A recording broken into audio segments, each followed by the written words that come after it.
En France, il faut savoir qu'on a 91 mètres carrés en moyenne par personne. Donc ça fait beaucoup d'espace qu'on a vocation à partager. Alors partager, il y a plein de façons de partager cet espace. Première idée serait d'accueillir quelqu'un qui n'a pas de toit, mais c'est quelque chose qui est pas facile, assez contraignant. Et chez les Ch'tites Maisons Solidaires, on fait le détour, un petit détour par le touriste et le voyageur d'affaires. C'est-à-dire qu'on n'accueille pas une personne sans domicile, on accueille un touriste ou un voyageur d'affaires. Et avec l'argent qu'il nous verse pour sa nuit, eh bien, nous hébergeons une personne sans domicile. Tony et Elena se sont retrouvés un jour avec un préavis d'expulsion.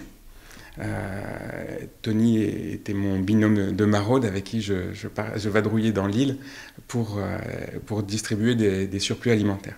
Et donc Tony et Elena n'avaient pas de papier à ce moment-là. Donc effectivement, on a commencé par payer un loyer.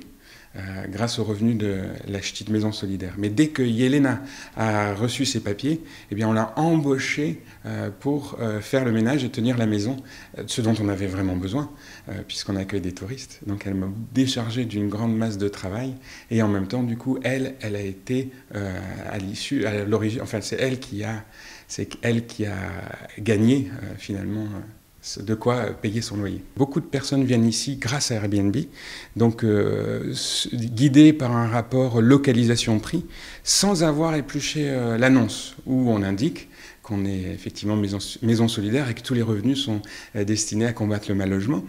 Et c'est toujours un bon moment de surprise.